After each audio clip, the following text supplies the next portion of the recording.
मानव योनि में जन्म लिया है तो यह काम कर लो, नहीं तो कहलाएंगे महापापी। इस धरती पर मानव योनि में जन्म लेकर इन चीजों का लाभ नहीं उठाते हैं आप तो कहलाएंगे महापापी। भगवान विष्णु जी के भक्त हैं तो आप कमेंट में जय श्री हरि विष्णु अवश्य ही लिखिएगा। मित्रों, हमारे हिंदू धर्म के एक ग्रंथ जो है गरुड़ पुराण, उसमें 84 लाख योनियों के बारे में बताया गया है, जिसमें मानव योनि सबसे श्रेष्ठ है।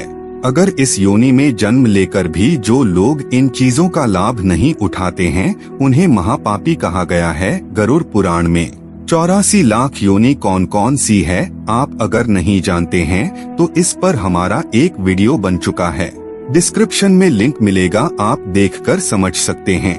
मित्रों, सनातन हिंदू धर्म में कुल 18 महापुराणों की चर्चा की गई है, जिसमें गरुड़ पुराण सबसे श्रेष्ठ है। साथ ही यह सभी पुराणों में सबसे छोटा है, जिसका संबंध जन्म मरण और लोक परलोक से है। गरुड़ पुराण साक्षात भगवान विष्णु की वाणी का ही संग्रह है। महर्षि वेदव्यास ने 18 पुराणों का संकलन किया। इनमें से 3 पुराण श्रीमद् भागवत महापुराण, विष्णु पुराण और गरुड़ पुराण को कलिकाल में महत्वपूर्ण माना गया है। इन तीनों पुराणों में भी गरुड़ पुराण का महत्व अधिक है। गरुड़ पुराण हिंदू धर्म के 18 पवित्र पुराणों में से वैष्णव संप्रदाय से संबंधित एक महापुराण है। यह पुराण सनातन हिंदू धर्म में मृत्यु के बाद सद्गति प्रदान करने वाला माना जाता है। भगवान श्री हरि विष्णु को इस पुराण के अधिष्ठात्री देव माना जाता है, इसलिए यह पुराण वैष्णव पुराण है। गरुड़ पुराण को हिंदू धर्म में मृत्यु के बाद श्रवण करने का प्रावधान है। गरुड़ पुराण कहता है कि मनुष्य के कर्मों का फल मनुष्य को जीवन में तो मिलता है, परंतु मनुष्य के मृत्यु के बाद भी कर्मों का फल मिलता है। इसलिए कर्मों के ज्ञान को प्राप्त करने के लिए हिंदू धर्म में किसी मनुष्य के मृत्यु के बाद मृतक को गरुड़ पुराण का श्रवण कराने से मृतक को जन्म मृत्यु से जुड़े सभी सत्य का ज्ञान जान सकता है। नमस्कार मित्रों, हमारा उद्देश्य है कि हिंदू धर्म को प्रचार प्रसार करना। हमारा यह प्रयास आप लोगों को कैसा लग रहा है कमेंट करके अवश्य बताइएगा। और आप हमारे चैनल पर पहली बार आए हैं तो कृपया चैनल को सब्सक्राइब अवश्य ही कीजिएगा। वीडियो पसंद आए तो अपने दोस्तों के साथ शेयर जरूर कीजिएगा। गरुड़ पुराण में 19,000 श्लोक है, परंतु वर्तमान समय में पांडुलिपियों में कुल 8,000 श्लोक ही उपलब्ध हैं। इस पुराण को पूर्वखंड और उत्तरखंड 2 भागों में विभाजित किया गया है। पूर्वखंड में 229 अध्याय हैं। उत्तरखंड में अध्यायों की संख्या 34 से लेकर 49 तक मिलती है। पूर्वखंड को आचार खंड भी कहते हैं। उत्तरखंड को प्रेतखंड या प्रेतकल्प भी कहा जाता है। गरुड़ पुराण की 90% सामग्री पूर्वखंड में है और 10% सामग्री उत्तरखंड में है। गरुड़ पुराण के पूर्वखंड में विविध विषयों का समावेश किया गया है। इसमें जीव और जीवन से संबंधित कथाएं हैं। इस पुराण में वर्णित कथाएं भगवान विष्णु ने अपने वाहन गरुड़ को सुनाई थी, फिर गरुड़ जी ने महर्षि कश्यप को सुनाई थी। इसमें मृत्यु के बाद आत्मा की क्या गति होती है, आत्मा किस प्रकार की योनियों में जन्म लेता उसका वर्णन, प्रेत योनि से मुक्ति किस प्रकार पाई जाती उसका वर्णन और नरकों के दारुण दुख से कैसे मोक्ष प्राप्त करने का वर्णन आदि का विस्तार पूर्वक विवेचन किया गया है। पक्षीराज गरुड़ ने जब भगवान विष्णु से जीवन मरण, स्वर्ग नरक, पुनर्जन्म, धर्म आदि से संबंधित गूढ़ प्रश्न पूछे तो श्रीहरि विष्णु ने गरुड़ के प्रश्नों का सविस्तार उत्तर दिया। भगवान विष्णु द्वारा बताए गए इन्हीं गूढ़ रहस्यों को गरुड़ पुराण में सहेजा गया है।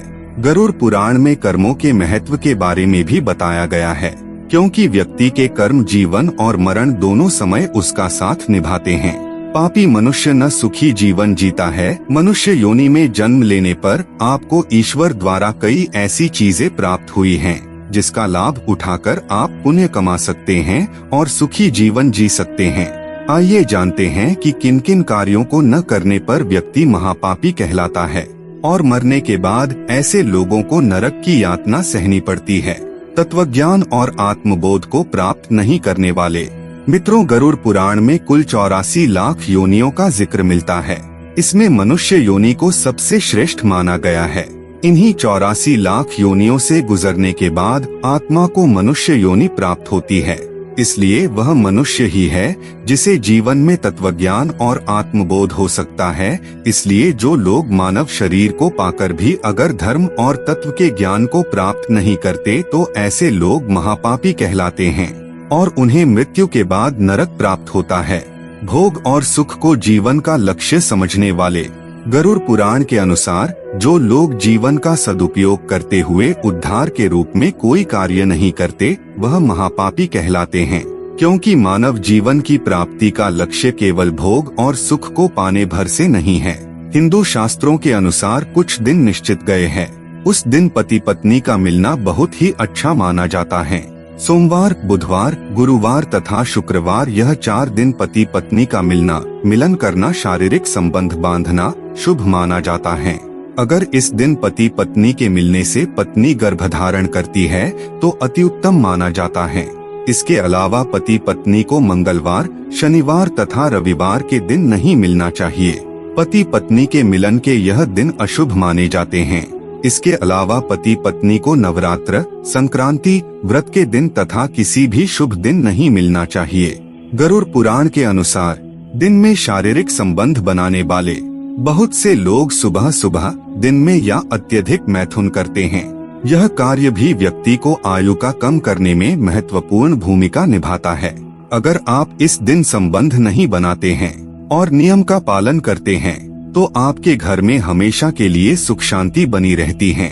इसके अलावा घर का कलह दूर होता है, हमेशा धन की प्राप्ति होती रहती है, आपसी प्रेम में बढ़ोतरी होती है।